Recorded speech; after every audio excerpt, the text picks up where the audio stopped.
to ASMR Chess. This is where I work, this is where I edit the videos for you guys. But that's not what this video is about. This is about what's behind. For this video, I need your help, because I need to pit two of these in battle together, and I want you to decide. So when the video is done, please tell me which two computers should battle it out in the comments, and we will make that video. Okay, the first one we have here is the Chess Challenger from Fidelity Electronics. This is perhaps the one that I am most fond of, because this thing here is the first commercially available chess computer. And this is the CC7. The first one they made was from 1976, and it was almost unplayable because it was rushed to market. So they made CC1, CC2 up all till CC7, which I have here, which is from 1979. And the pieces are very nice. They are magnetic, but the board is not sensory. It has no sensors. So instead of it being able to recognize the move you play, you input the moves here. For instance, let's say you want to go from A, you press the A button. That would be, let's say, A4 to A5. That's how you would do that. And then the machine will display its reply up here. And it came with this amazing thing here. That this is not the original manual. This is somebody who on a typewriter typed out a translation, or maybe actually their own explanation of how to use this. So that was the Danish reseller back in the very late 70s, maybe early 80s, when this was sold. I played this, and considering how very, very old it is, it played okay. I was, however, able to beat it. Okay, I think we have checkmate in two moves now. Queen on h6 takes e3 as the first move. So that would be h6, e3. h6 to e3. f1 to f2. With the bishop, we are going, of course, to capture that. And that is checkmate. Thank you for the game. Let's input it and see if it works.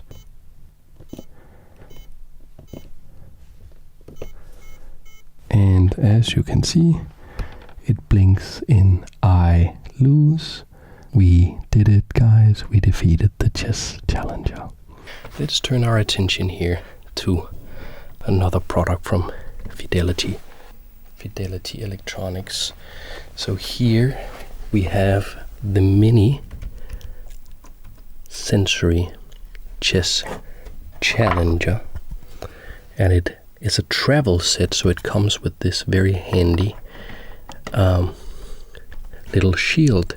This is incredibly hard to keep clean, though, unfortunately. And this is a sensory chessboard, meaning that if you press down on the piece you want to move, press it down, there's a little button in the very deep inside there. There's a little button, so it will say, okay, something moving from here, and let's go here, and then it will display its response, and it will use the coordinate system, which became very, very popular shortly after the first Chess Challenger. It is not very strong, but it is really neat that it has this old 70s look. I believe this is actually from early 80s, though. It makes nice sounds. It has this little tray for captured pieces. It's kind of neat. I really like this one, even though it's not so strong. It's easy to take with you. let's see what else we have. And now the next one is amazing. This is also a travel set. This is the Kasparov one. So this one is smaller, and it is also significantly stronger. A lot of names on this one: Kasparov, Avalon, but the important one is Zytek. It also has it is recommended by the Danish Chess Union, Dansk Skakunion, so you know it's good. And this LCO is not Lila Chess Zero, it's LCD. It's because it has an LCD screen up here. It's an LCD screen up here. And it came with extra pieces, and even though this came out in 98, so it's like 24 years old, 25 years old, I got it brand new. So I had the very nice experience of unboxing this machine and playing it on the channel.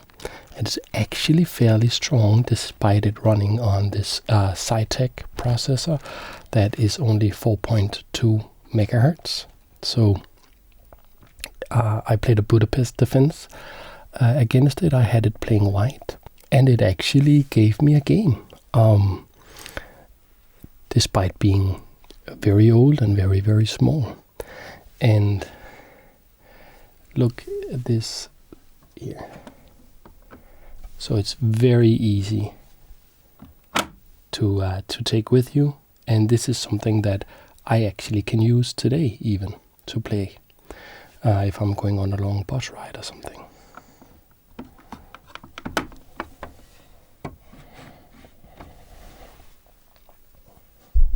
Alright, the next one, here it is.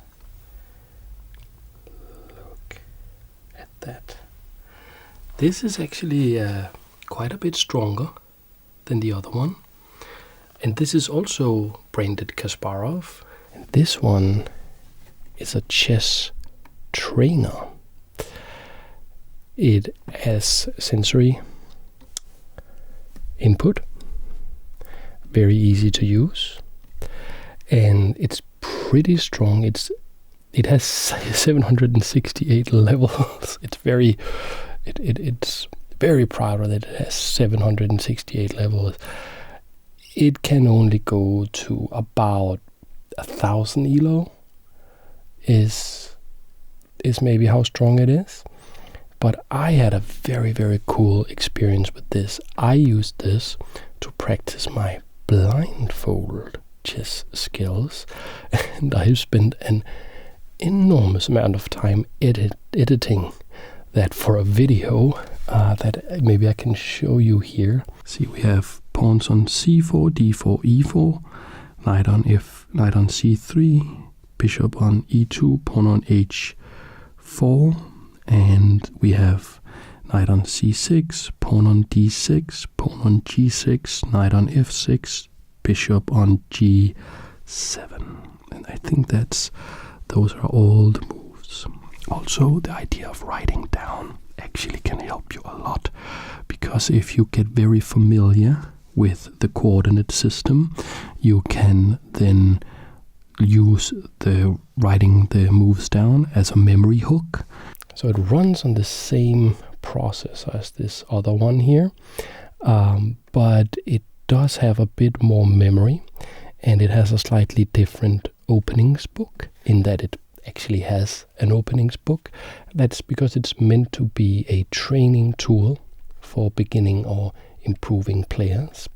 So many standard openings, the Queen's Gambit, the Ruy Lopez, many of these evergreens, it actually knows those openings 10, 11, 12 moves deep. If you play the Budapest defense against it, it's out of book by move 2. You can trick it, absolutely. But I had a lot of fun with this, and it has a new feature as well.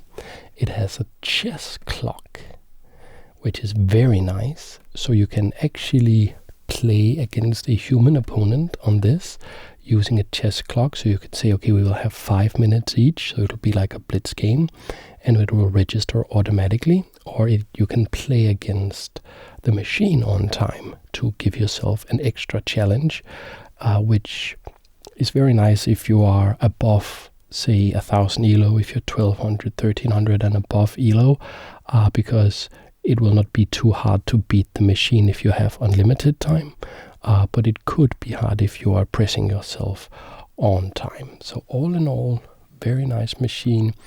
The pieces are not magnetic. You can see they wanted to make them magnetic, but they didn't put in the magnets. So, but all in all, a very nice machine. I have very fond memories with this machine. Now let's go down a little bit to this guy, the Chessman Elite. It's Elite. How amazing is that?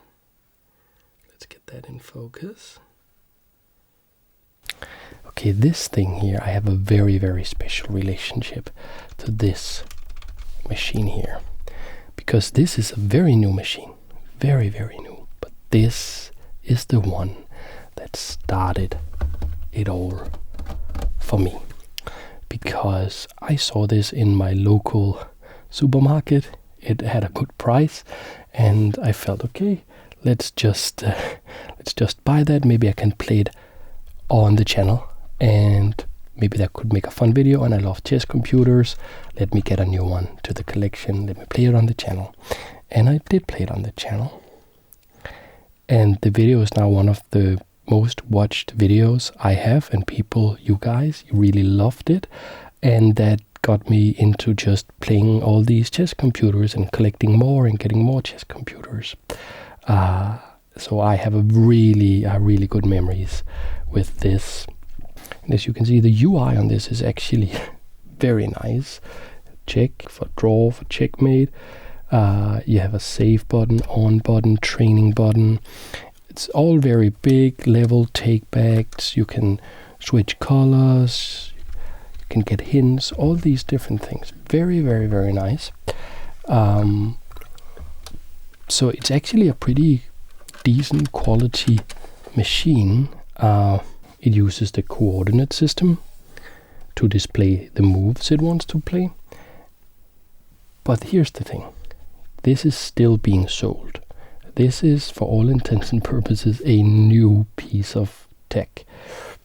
And it says it's 1700 elo on the box, and that's not true.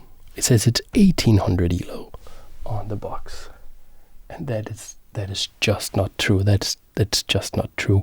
This is maybe 1300 at the very highest. I beat it without too much difficulty, to be honest.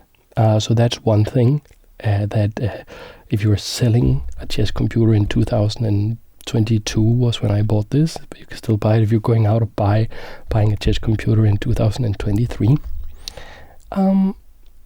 1300 elo, 1400 elo, that is just not acceptable, to be honest.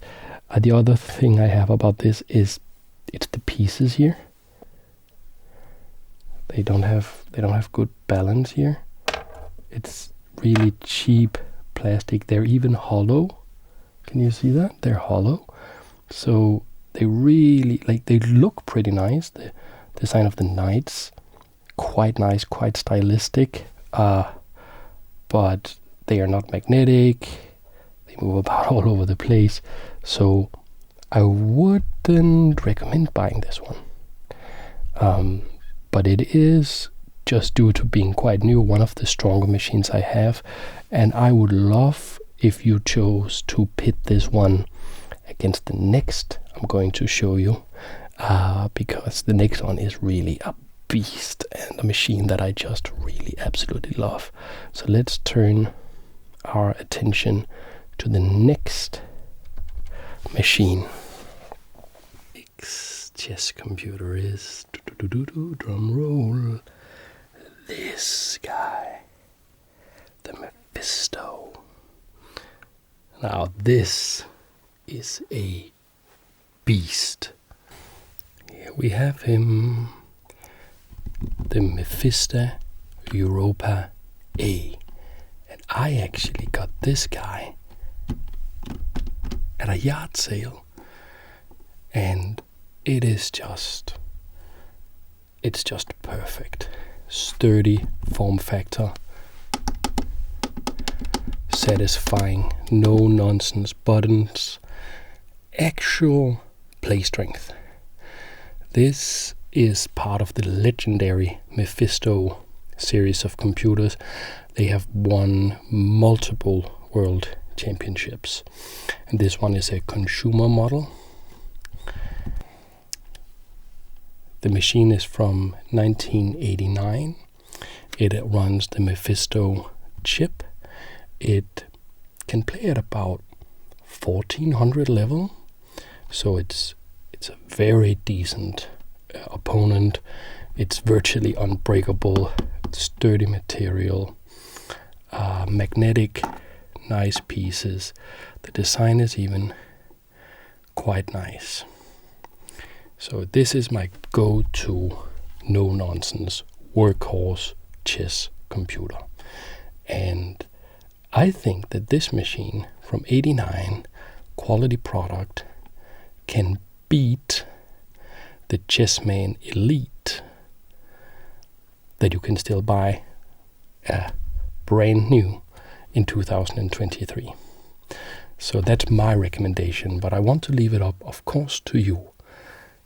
Any two computers that you want to see play each other, just put it in the comments, and that is what we are going to do, the one that gets the most votes.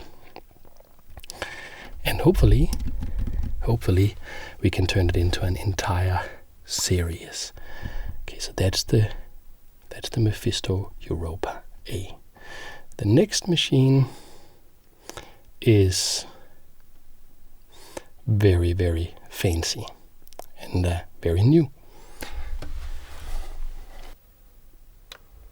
There it is.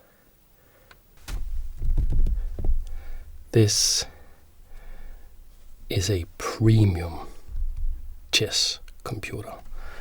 It's the most advanced one in the world. It's the one I use the most in my videos.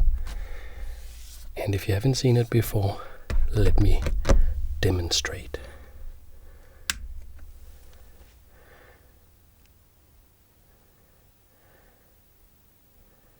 Oh yes, fully functional lights for every move. You can of course play against the hardware inside the machine. Of course you can play it against it like this. You can also connect it to your phone. So you can play against Stockfish, the strongest chess program in the world, or you can play against other people on Lichess, and I'm happy to announce very soon you can play against other people on chess.com using this board. No, they don't need to have a board of their own. They don't even have to know that you are playing. You can just play against somebody random on soonchess.com and for now on Lichess. And this is by far the most expensive board I have. I couldn't afford it, but the good guys at Bright Labs, particularly Jeff, who invented the board, actually liked my content so much that they just sent it to me.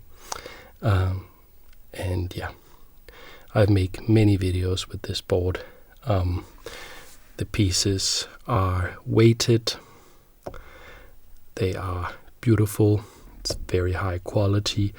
This is, in a way, this is the final form of the chessboard. But I'm not going to talk too much about this. If you choose to pit any chessboard against this, you should know a very interesting thing.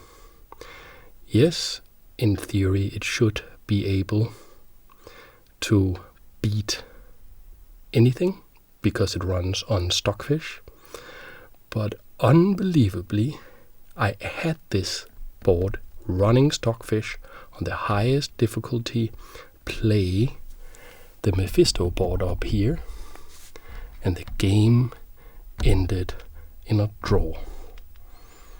I'm still trying to figure out exactly what happened, but that is what happened. The game ended in a draw. I have the video on my channel. Oh, and I have to remember to be a good YouTuber, of course, and point out that if you want to buy this chessboard, there is a link in the description that will allow you to save 10%, which is significant when we are talking premium luxury items like this one. Now, let's take a look at the last two very interesting chessboards, particularly this next one.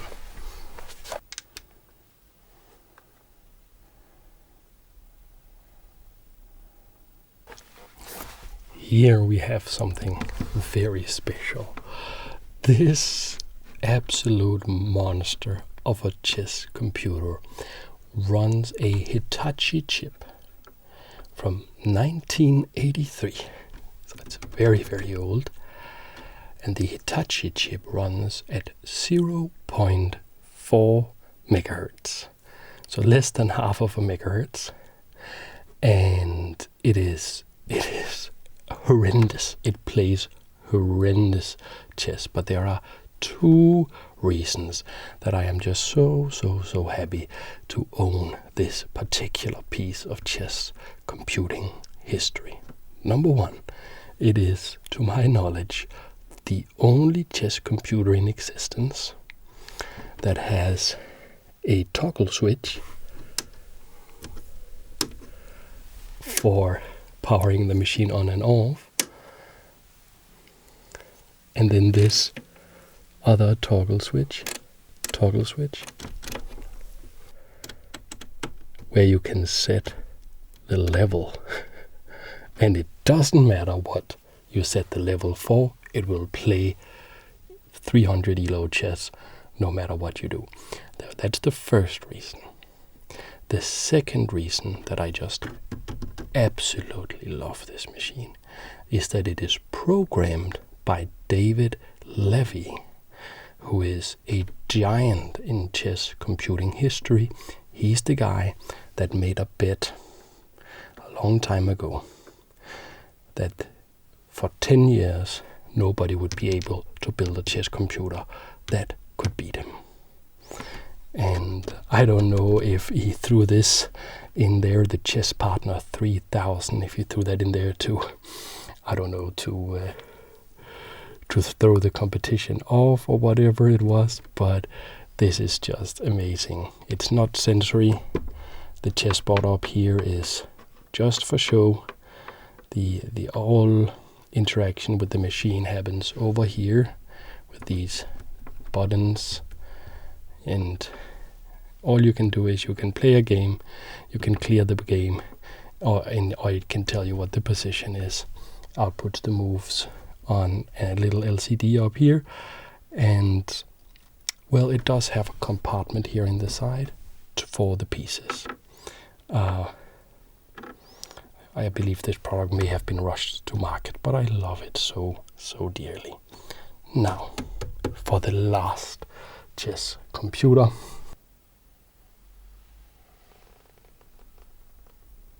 Computer chess. And coming in here last, but certainly not least. Now we move up to 1988. And we are maybe approaching 500 elo, 600 elo maybe, in playing strength with the Computer Chess 4. And again, we see David Levy as a programmer, and we see Hitachi chip. And this Hitachi chip has been upgraded. It is now twice as fast with nearly a megahertz, 0.8 megahertz, and a staggering RAM size, random access memory of 256 bytes. So yes, it does not play very well, but how do you even get something to play with? Like, you have a RAM, you have 256 RAM, 256 bytes, not kilobytes, not megabytes, certainly not gigabytes, 256 bytes, that's 256 characters that you can store in random access memory.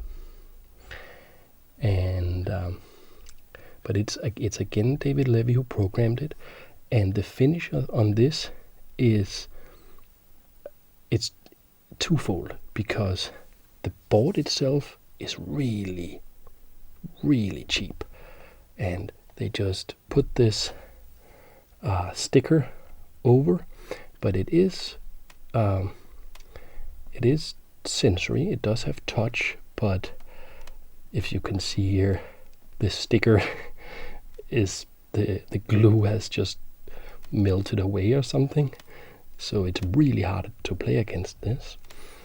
So they were just, I think, trying to get this many of these out as they could, and make some money. But on the other hand, the pieces are magnetic. That's actually really important, so that you can see, you can move it around, no problem.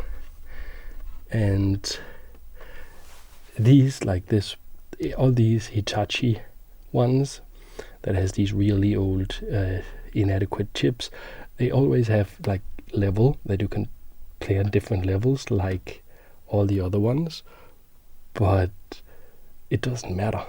It doesn't matter what level you play against. It just plays horrendous chess no matter what you do. I mean, if you're a if you're a beginner, if you're 600,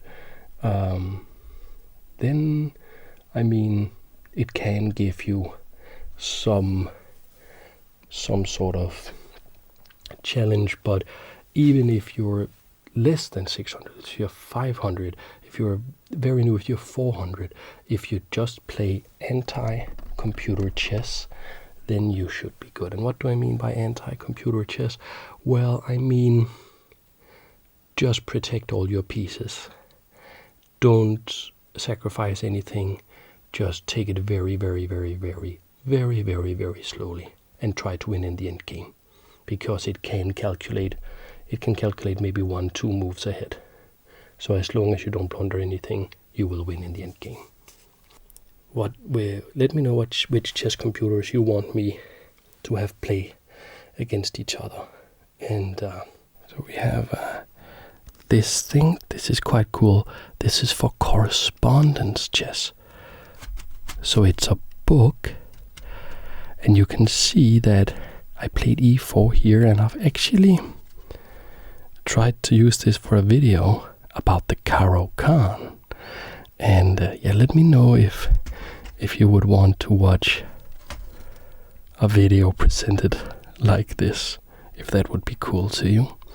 Then, okay, also we have my Perling London chess set, my most expensive chess set. This is ridiculously expensive, and I will not recommend buying it unless you are filthy rich. I could never afford to buy this myself, but Perling London sent one to me, and back when they had Simon Purkis, who started the company, and he actually got kicked out, and I have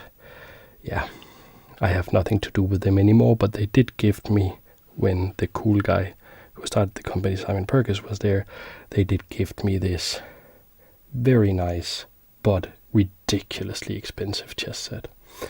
And the last thing I have over here is the World Chess design for a travel chess set, and that's also really nice. Very high quality, again something I couldn't afford to get myself, but since I have been making some videos featuring the World Chess Sports, they felt that they could send this to me, and I think maybe they hope I put it in the video. And now I have put it in a video. And of course, if you want to buy something, I should say, for World Chess, of course, you can use the discount code. Fuck that. Okay, so that is my chess computer collection, and I hope that is my chess computer collection. I hope that you enjoyed the video. Let me know which two computers should play each other. Thanks for watching. See you in the next video.